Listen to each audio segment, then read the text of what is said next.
하나님이 우리와 함께 하십니다.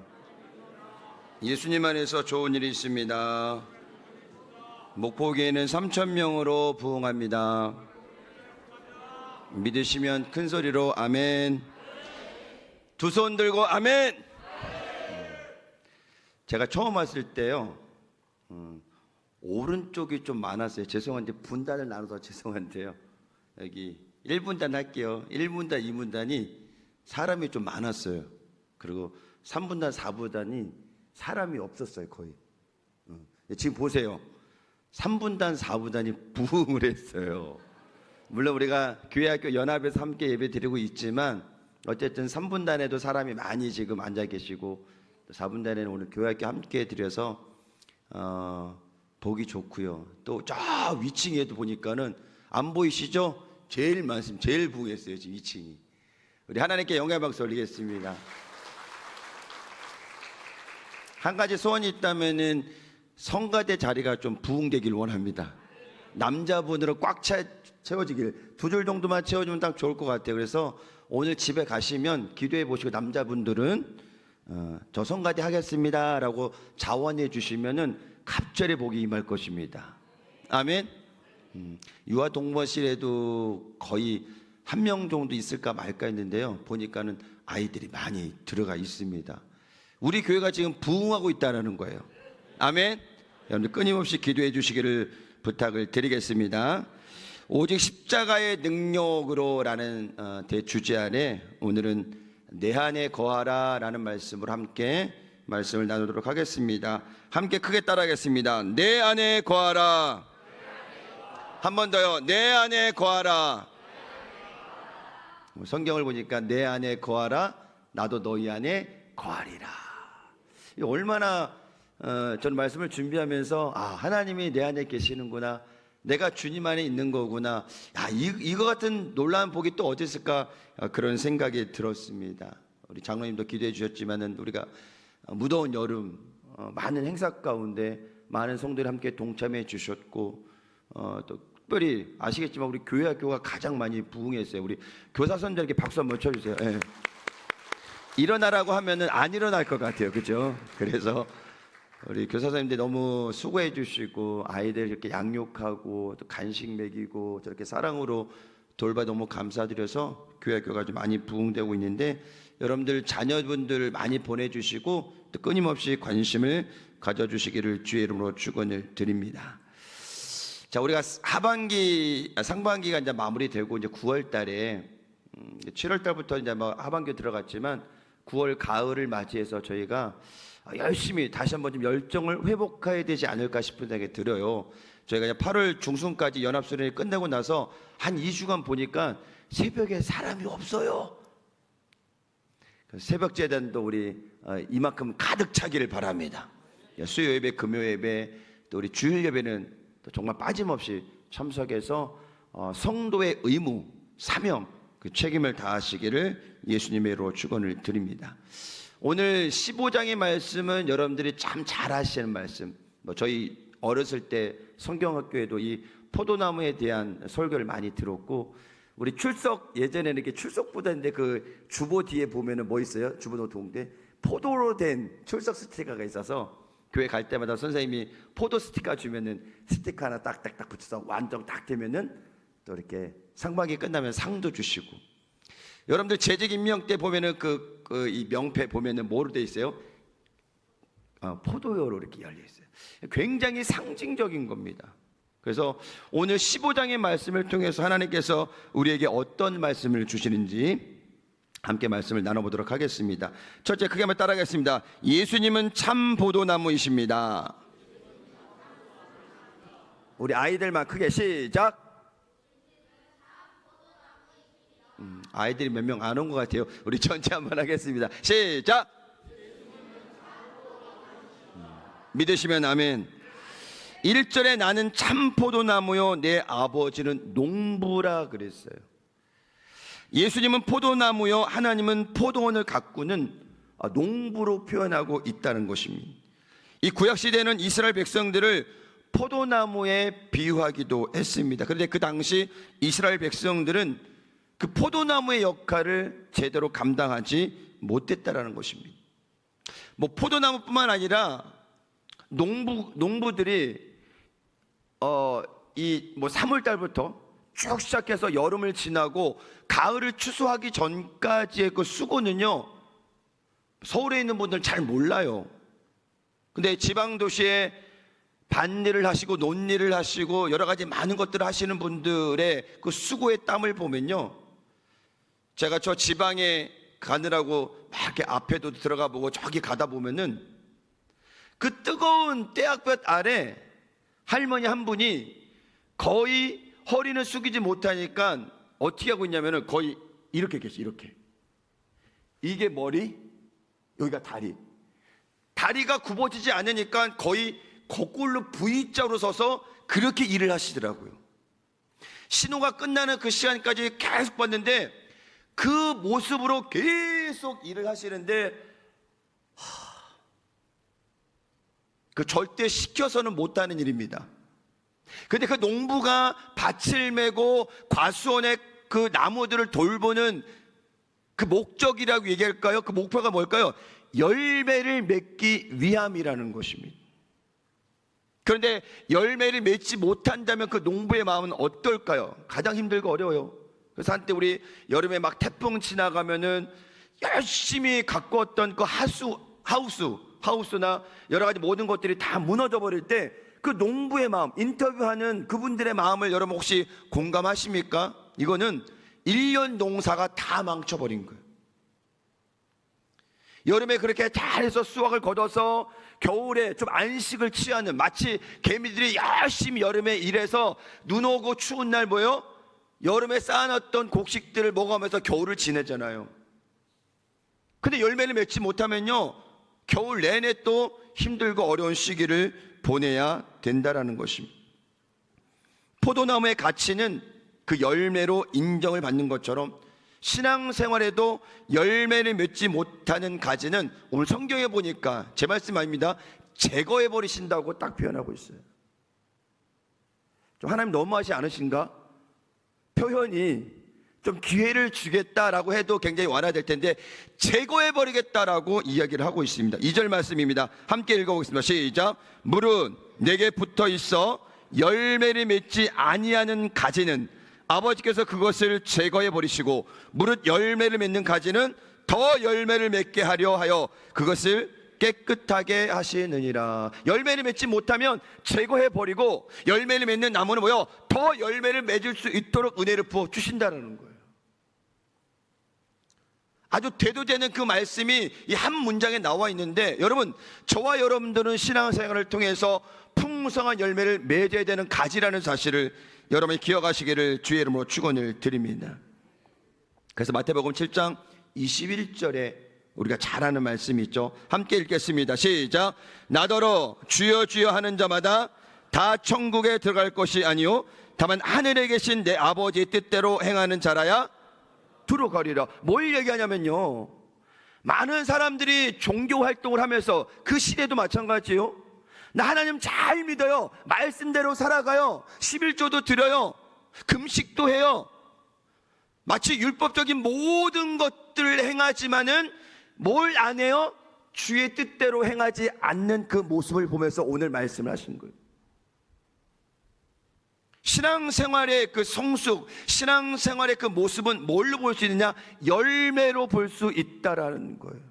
우리 자녀들이 저렇게 지금은 어리지만은 시간이 지나면 조금씩 자라나요. 저는 저희 아이들 운동화 사줄 때마다 저희 아내는 굉장히 비참해합니다. 또 운동화를 사줘야 돼. 근데 저는 너무 감사해요. 왜 그래요? 아이들이 성장하면 발이 크고 몸이 크잖아요.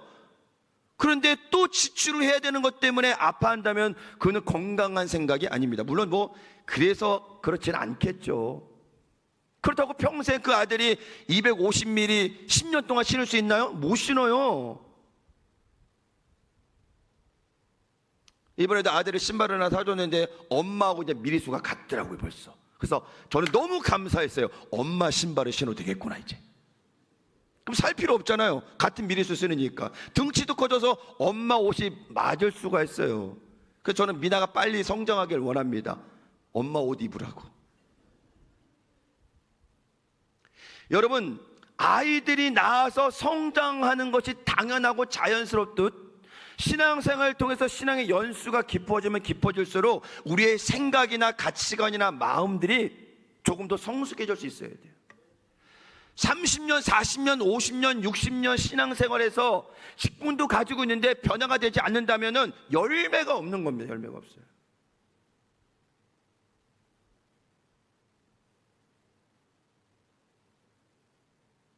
세대통한 예배를 몇 번 들었는데 아직까지 예배 시간에 장난치면 열매가 없는 거죠. 김민준이라고 얘기하고 싶습니다.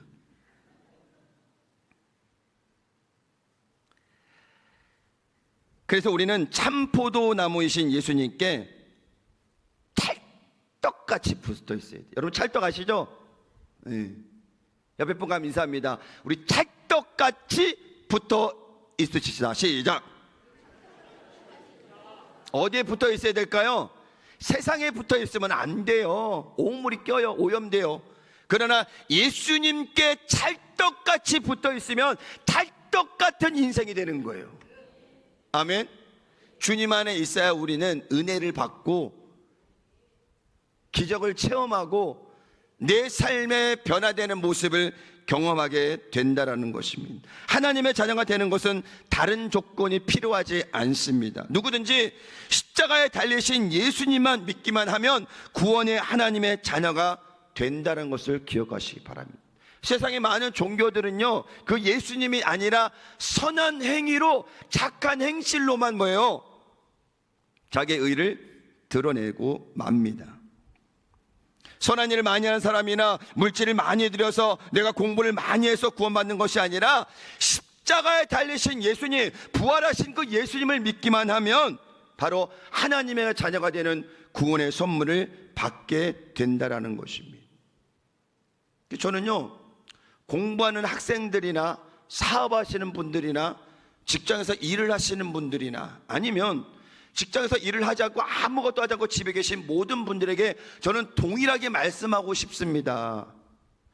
최선을 다하시기 바랍니다. 공부도 대충 해서는요 앞서갈 수 없어요. 정말 열심히 해야 1등이라는 걸 할 수 있고요, 사업도 정말 열심히 해야 많은 이익을 창출할 수 있습니다. 똑같이 해서는 안 돼요. 그 CEO들은 새벽 4시에 일어나고 그러잖아요. 그분들이 새벽 재단 나오면 좋겠지만은 어쨌든 그분들은 새벽 3시 반, 4시 반이면 하루를 시작한대요. 무엇을 위해서? 직원들이 7시, 8시에 출근하기 전에 나가서 먼저 오늘 하루에 모든 사업을 위해서 작정하고 결단하고 계획하며 자기만의 시간을 갖는다라는 거예요. 그래서 성공하는 사업은요, 기업들은요 평범하지 않습니다. 직장에서 마찬가지. 여러분, 입사 똑같이 하면 똑같이 승진하나요? 아닙니다. 똑같이 입사해도요, 누군가는 열심히 해서 선배들보다 더 빨리 올라가는 후배들도 있고요, 가정도 마찬가지고 교회 봉사나 헌신도 마찬가지고 이렇게 목사로, 담임 목사로 이제 사역을 감당하고 있는 저도 마찬가지예요. 대충 해서는 안 돼요. 세상 말로 죽을 똥을 해야 돼요. 그렇게 달려가도 이 한 교회가 건강하게 세워지기가 쉽지 않다라는 것입니다. 여러분들, 한 일꾼이 세워지는 데는요 길게는 10년이 걸립니다. 금방 일꾼이 세워지지 않아요. 여기 지금 장로님들 가운 입고 앉아 계시면 이분들이 그냥 앉아 계신 게 아니에요. 지난 20년, 30년, 40년 동안 줄기차게 말씀과 기도로 양육받고 훈련받고 때가 되어 하나님께서 장로로 부르셨고 장로님을 통해서 교회를 섬길 수 있는 성도들의 대표가 되는 일꾼으로 삼아주셨다는 거예요. 우리는 우리에게 주어진 사명들, 내가 이 공동체를 위해서, 가정을 위해서, 그리고 이 나라와 민족을 위해서 무엇을 해야 될 것인가에 대한 분명한 목적의식이 있어야 된다는 사실을 여러분이 기억하시길 바랍니다. 그래서 사도 바울은 예수님을 아는 가장 고상한 지식을 발견한 후에는 율법의 그 놀라운 성적표를 다 버려버렸어요. 그전에는 율법을 지키는 것이, 하나님만 섬기는 것이 가장 큰 위대한 일이었는데, 부활의 주님을 만나고 나서는 구약시대에 묶여져 있던 율법 의식과 하나님에 대한 그런 개념이 아니라 하나님의 아들이신 예수님을 믿고 따라가는 것, 그것이 사도 바울에게는 큰 도전이었다는 것입니다. 그래서 구원받은 후에 우리의 삶은 오직 하나님의 영광 위에서 살아가는 목표를 두어야 합니다. 믿으시면 아멘. 무엇을 먹든지 마시든지 다 하나님의 영광을 위해서 하라 주님 말씀하셔요.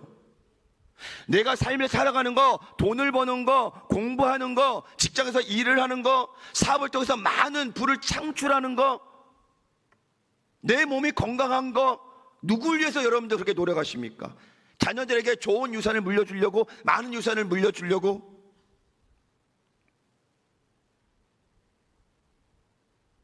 제가 아버지 어머니에게 받은 게 없어서 그런가 저도 아들에게 주기 싫더라고요. 뭐 줄 돈도 없지만은 지금부터 얘기합니다. 아빠는 너에게 줄 게 하나도 없다. 신앙만 물려줄 테니 이 신앙 가지고 네가 살아내라 라고 저는 이야기를 합니다. 여러분, 가정의 자녀들에게 물려줄 수 있는 가장 위대하고 가장 고상하고 가장 훌륭한 유산은 무엇이냐? 믿음의 유산이라는 사실을 기억하시길 바랍니다. 거기에 조금 땅이 있고 집이 있고 뭐 이렇게 있으면 주면 더 좋죠. 더 좋죠. 맨 땅에 헤딩하는 것보다 조금 유산을 물려주시면 아이들이 성장하는데 괜찮습니다. 저도 그냥 정말 아무것도 없이 시작하다 보니까 너무 힘들더라고요, 이게. 그러나 가장 중요한 것은 세상적인 유산이 아니라 믿음의 유산이라는 사실을 여러분이 기억하시기를 주의 이름으로 축원을 드립니다. 그러나 예수님은 이 땅에 오셔서 머리 둘 곳도 없었고요, 정말 편안한 삶을 살지 못한 채 33년의 삶을 살았습니다. 마지막 3년 반의 공생의 기간 동안에는요, 정말 마지막으로 하나님의 일을 이루기 위해서 악착같이 정말로 살아왔던 그 삶을 보게 되고, 십자가에 달려 돌아가셨을 때 여러분 그 모습 아시죠? 우리가 고난주간에만 그 십자가를 보는 것이 아니라 1년 365일 내내 모여 십자가에 달리셨던 그 예수님을 보면서 오늘의 나를 볼 수 있어야 돼요. 그 예수님의 고통이 있었기 때문에, 그 죽음이 있었기 때문에, 그 채찍 맞음이 있었기 때문에 오늘의 내가 있을 수 있었다는 거예요. 그것을 잃어버리는 순간에 우리는 세상으로 나갈 수밖에 없다는 사실을 여러분이 기억하시기를 바랍니다. 이사야 선지자는 예수님의 모습을 이렇게 말씀하고 있습니다. 함께 읽겠습니다. 시작. 그는 주 앞에서 자라나기를 연한 순 같고 마른 땅에서 나온 뿌리 같아서 고운 모양도 없고 풍채도 없은즉 우리가 보기에 흠모할 만한 아름다운 것이 없도다. 그는 멸시를 받아 사람에게 버림받았으며 간고를 많이 겪었으며 질고를 아는 자라. 마치 사람들이 그에게서 얼굴을 가리는 것 같이 멸시를 당하였고 우리도 그를 귀히 여기지 아니하였도다. 누가요? 우리가. 예수님은 우리를 위해서 이 땅에 오셨고 죽기까지 십자가에 죽으셨는데, 달리셨는데, 우리는 그 예수님의 그 고난을 보면서, 그 아픔을 보면서, 마지막 그 모습을 보면서 고개를 돌렸다 해서 돌렸다. 여러분, 우리가 베드로를 욕할 게 아니에요. 어떻게 예수님을 부인해? 말이 돼? 우리 성경을 보면서 베드로를 때론 욕할 수 있잖아요. 야, 저 나쁜 누구 이렇게 하면서 어떻게 예수님을 부인할 수 있어? 감히? 그러나 여러분, 우리는 지금도 예수님을 부인하고 있어요. 우리의 신앙생활에 열매도 없고 변화도 없고 발전도 없고 성숙도 없고, 그냥 우리는 교회 다니고 있으니까, 직분자니까 뭐 천국 가는 데는 문제가 없겠지. 문제 있습니다. 여러분, 저를 위해서 기도해 주세요. 천국 가면 김태선 목사 꼭 만날 수 있도록. 목사라고 다 천국 가나요? 잘못 살아가면, 변질되면 그 목사 심판 받습니다. 우리 모두가 끼어서 마지막 때를 준비하며 저 천국 본향을 향해서 믿음을 가지고 달려가야 된다는 사실을 여러분이 기억하시기를 주의 이름으로 축원을 드립니다. 예수님이 이 땅에 오신 목적은 십자가를 짊어지는 것 그 하나였어요. 지금 여러분들의 삶의 목적은 무엇입니까? 이렇게 신앙생활 하는 거, 주일날 늦잠 잘 수 있는데 늦잠 자면 1시, 2시까지 잘 수 있잖아요. 굳이 주일까지 화장하고 좋은 옷 입고 나올 필요가 없잖아요. 그냥 주일 하루는 편하게 쉬다가 월요일날 또 한 주간을 달려가야 되는 준비 기간을 둬도 괜찮잖아요. 왜 교회 나오세요? 왜 신앙생활 하세요? 이런 질문을 자신에게 계속적으로 던질 수 있어야 돼요. 내가 왜 신앙생활 하는지, 내가 왜 예수님을 믿고 있는지, 내가 왜 이렇게 열심히 하고 있는지에 대한 정확한 목표와 목적을 두고 자신에게 물어보시기를 주의 이름으로 축원을 드립니다. 하나님의 비전은 전 세계 모든 사람이 다 구원받는 거예요.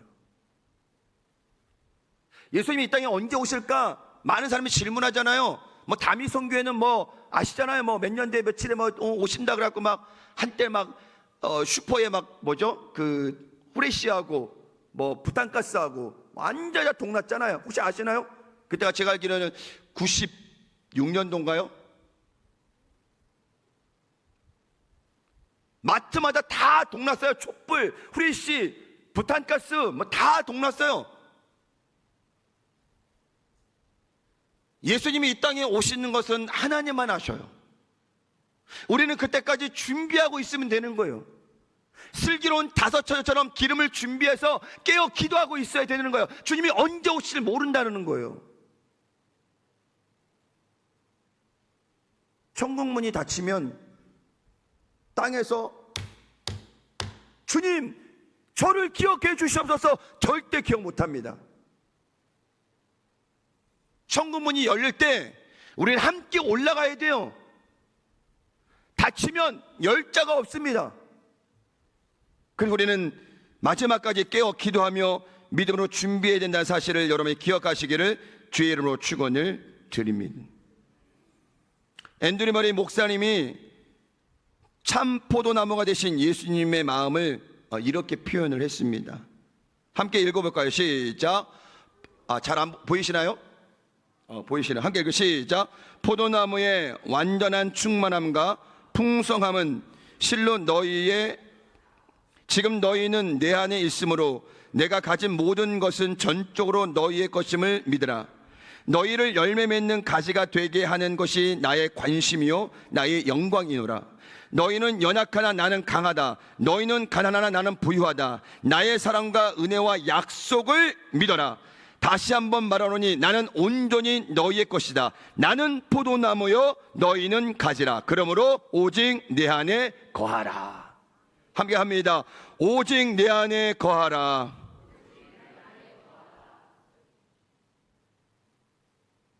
저는 저희 막내가 아내 품에 이렇게 안길 때가 가장 행복한 시간이 아닐까 싶은 생각이 들어요.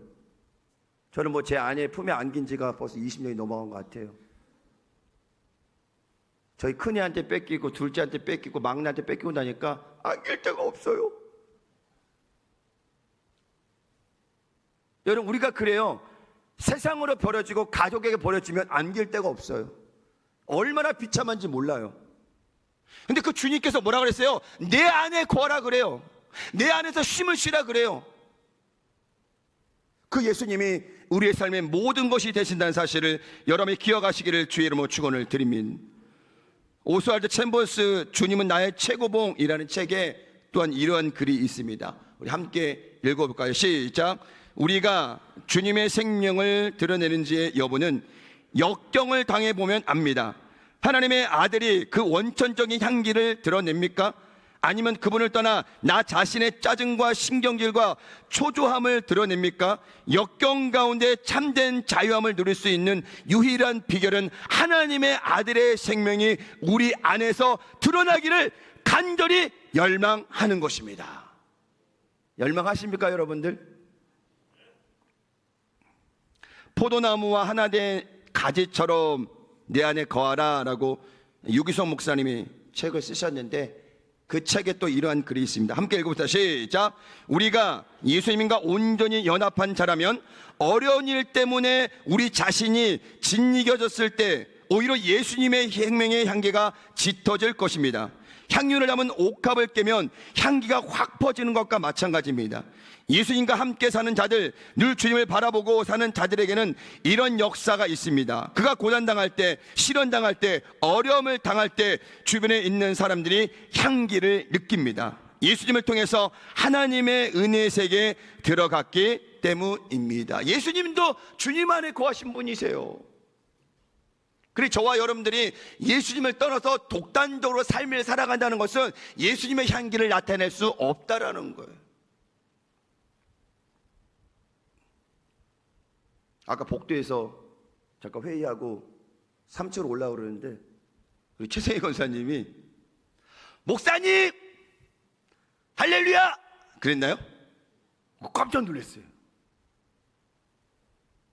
주일에 성도들과 만나면은 할렐루야 할렐루야 할렐루야, 그러니까 때로는 누구한테 할렐루야 하는지를 잘 모를 때가 있어요. 근데 오늘따라 그 목사님 할렐루야 이게요 굉장히 달라 보이더라고요. 그래서 올라오는 동안에 굉장히 행복했어요. 아, 나 여의도 순복음 목포교회 목사구나. 우리가 그리스도 안에 있을 때 우리가 성도라는 것을 느낄 수 있어요. 그 소속감이라는 게 굉장히 중요합니다, 여러분. 내가 어느 교회에 속해 있느냐, 어느 단체에 속해 있느냐 굉장히 중요한 겁니다. 근데 우리는 뭐요? 세상에 속해 있는 사람이 아니라 주님 안에 거하고 있는 하나님의 백성임을 여러분이 기억하시기를 주의 이름으로 축원을 드립니다.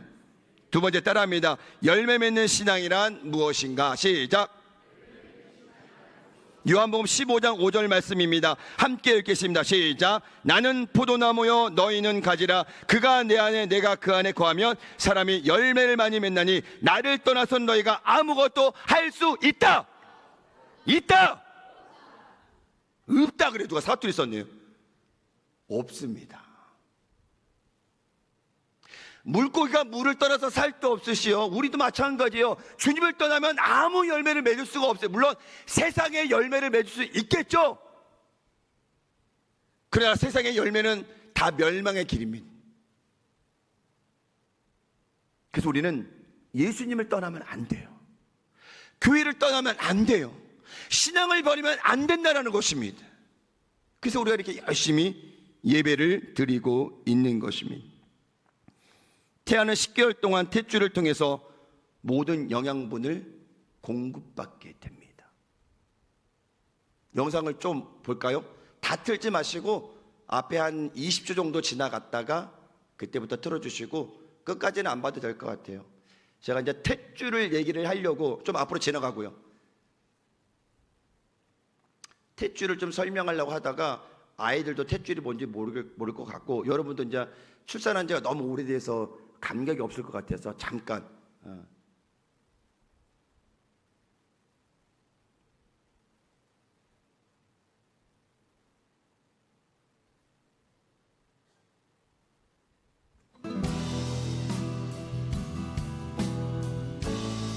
앞으로 좀 지나가세요. 앞으로 더 앞으로 지나가. 앞으로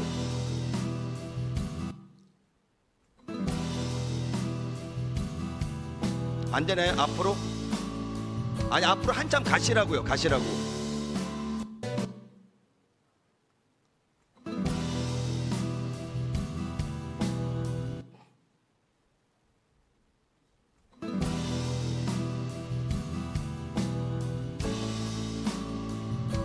중간을 한번 클릭해보세요. 중간을 밑에다가 커서 놓으시고 네, 그래도 되잖아.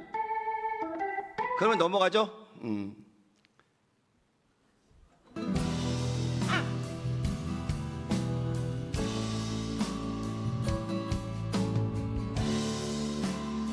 잘 안 되나 봐요. 그냥 보세요.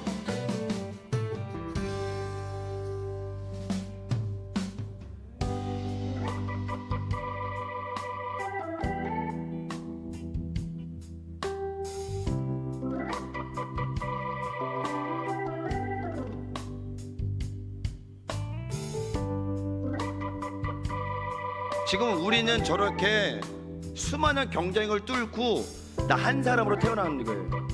대단하신 분들이에요, 여러분들. 수억 마리 중에 딱 하나가 낙성이 돼서 내가 된 거예요, 오늘. 대단하신 거예요, 여러분들. 그거 다 이기고 왔잖아요, 지금. 그리고 저 탯줄을 통해서 영양분을, 저 보이시죠? 약간 배꼽 그쪽에 연결되는 약간 라인 보이시죠? 우리 친구들은 뭐 잘 모르겠지만 저렇게 탯줄이 연결돼서 그 탯줄을 통해서 영양분을 공급받고 시간이 지나면요 저렇게 심장이 생기고 사람의 모양이 나오고 손도 있고요. 아이고 눈도 가리네요.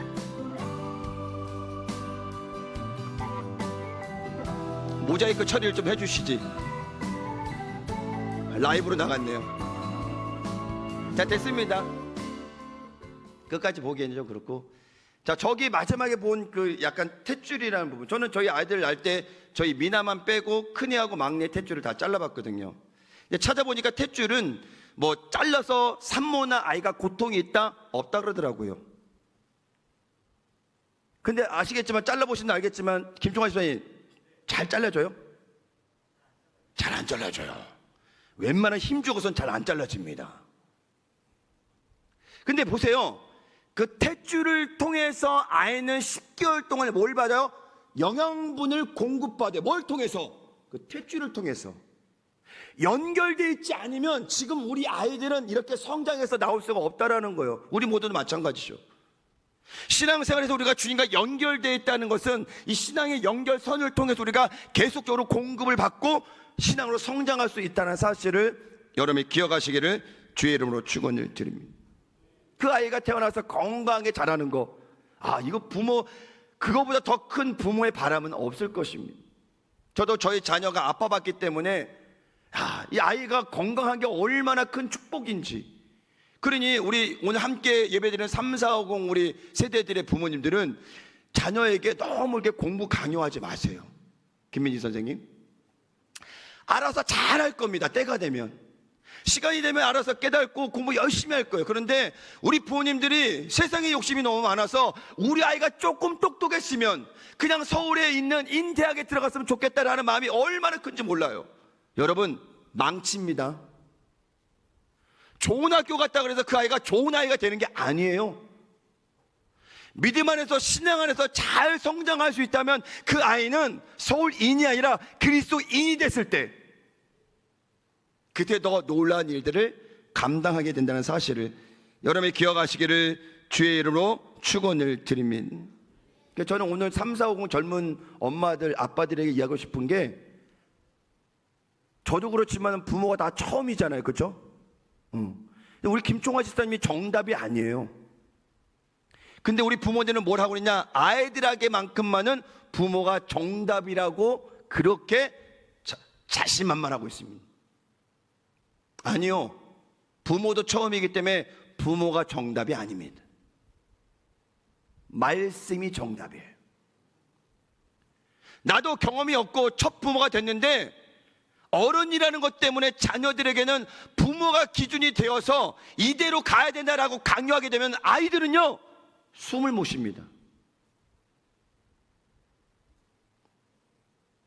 가장 중요한 것은 그 아이가 공부의 필요성을 느끼고 신앙의 필요성을 느낄 때 그때 왕성하게 성장할 수 있다는 거예요. 그것을 해줄 수 있는 역할이 누구냐? 부모라는 거예요. 근데 우리 부모들은 자기도 잘 못하면서 아이들은 잘하기를 원하고 있다라는 겁니다. 그런 실수가 많아지다 보니까 아이들이 탈선하게 되고 나가게 되고 학교를 떠나고 가정을 떠나고 교회를 떠나게 되는. 그러나 말씀으로 믿음으로 기도로 잘 성장한 아이들은요 절대 하나님 떠나지 않고 부모님 배반하지 않습니다. 그래서 우리 3, 4, 50 세대들, 우리 아버지 어머니들은 정말 그 자녀들을 말씀 안에서 잘 양육하시기를 주의 이름으로 축원을 드립니다. 에베소서 6장에 부모와 자녀에 대해서 이렇게 말씀하고 있습니다. 함께 읽겠습니다. 시작. 자녀들아 주 안에서 너희 부모에게 순종하라. 이것이 옳으니라. 내 아버지와 어머니를 공경하라. 이것은 약속 있는 첫 계명이니 이로써 내가 잘되고 땅에서 장수하리라. 또 아비들아, 너희 자녀를 노엽게 하지 말고 오직 주의 교훈과 훈계로 양육. 아버지가 경험했던 지식이나 지혜로 양육하라고 하지 않아요. 하나님의 말씀으로 교훈하고 훈계하라고 하고, 자녀들은 부모를 공경하는 게 마땅하다고 이야기하고 있다는 것입니다. 이렇게 됐을 때 가정은요, 정말 아름다울 수밖에 없어요. 오늘 나오신 여러분들 모든 가정이 이러한 가정이 되시기를 주의 이름으로 축원을 드립니다. 그래서 우리 자녀들이 말씀 안에 거할 수 있도록, 주님 안에 거할 수 있도록 계속적으로 끊임없이 관심을 가져주시고 사랑해 주시고 기도해 주셔야 우리 자녀들이 건강하게 성장할 수 있다는 것입니다. 세상의 힘과 권력, 명예는 그 자녀를 바르게 성공시키는 것이 아닙니다. 만약 그렇다면 국회에 있는 모든 사람들 누구보다도 공부 많이 하고 많은 것을 가지고 있는 그들이 저 국회에서 그렇게 싸워야 되는 이유는 무엇일까요? 가장 합리적인 사람들, 가장 이성적인 사람들이라고 이야기하는 그들이 왜 싸워야 되는가에 대해서 우리는 의문점을 가져요.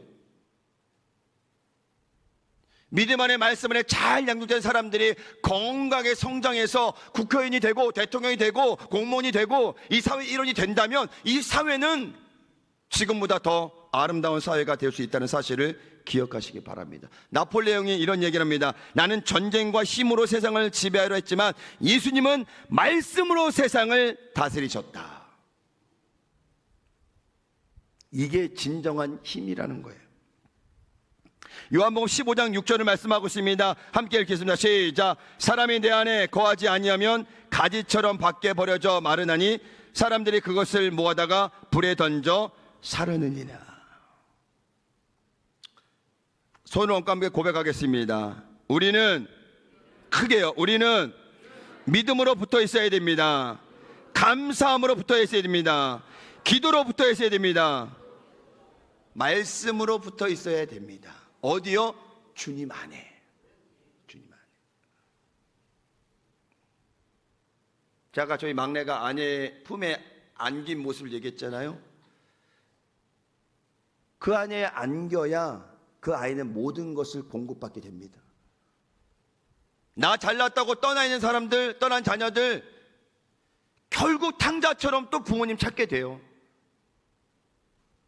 신앙생활하다 힘들고 어려울 수 있죠. 그래서 떠나지 마세요. 주님 앞에 나와서 승부를 거셔야 돼요. 기도로 승부를 거셔야 돼요. 포기하지 마시고 끝까지 주님 안에 거하는 저와 여러분이 되시기를 예수님의 이름으로 축원을 드립니다. 지금 여러분들이 드리는 예배 이 현장, 이것이 무엇이냐? 바로 주님과 연결되는 순간이에요. 그러니 예배를 잘 드리지 못하면, 예배에 빠지면, 예배가 소홀히 되면 주님과 연결이 끊어지게 된다는 거예요. 소통이 잘 안 돼요. 우리 고 소장로님 가거두에 가끔 제가 전화하면은 연결이 안 될 때가 있어요. 뭐 전파가 잘 안 되는지 수준이 안 되는지 모르겠지만은 전화를 울려도 뚝뚝뚝뚝 끊어져요. 뭔가 장애가 있으면 잘 소통이 안 된다라는 거예요. 그래서 우리는 예배 열심히 들으셔야 됩니다. 아멘 안 하시네요. 예배도 열심히 들으시고 봉사도 열심히 하시고 감사도 많아지시고, 그럴 때 하나님께서 우리의 삶을 통해 풍성한 열매를 맺게 하신다는 것입니다. 예레미야 17장 8절 말씀을 함께 읽겠습니다. 시작. 그는 물가에 심어진 나무가 그 뿌리를 강변에 뻗치고 더위가 올지라도 두려워하지 아니하며 그 잎이 청청하며 가무는 해에도 걱정이 없고 결실이 그치지 아니함 같으리라. 오늘 여러분들의 가정이 이 17장 8절의 말씀 그대로 이루어지기를 원합니다. 크게 아멘 해보세요. 저희도 저희 가정이 그랬으면 좋겠어요. 새 자녀가 잘 성장해서 뭐 목사가 된다고 하는데 뭐 봐요, 저 목사가 될 수 있을지 뭐. 자기의 꿈과 비전을 가지고 나아갈 수 있는 자녀로 성장시킬 수 있다면 그 부모는 정말 열심히 살아간 거예요. 저도 부족합니다, 부모로. 그리고 담임 목사로도 부족해요. 그래서 열심히 하지만 안 된다는 그런 마음이 있기 때문에 최선을 다해 보는 거예요. 그리고 결과는 주님께 맡기는 것입니다.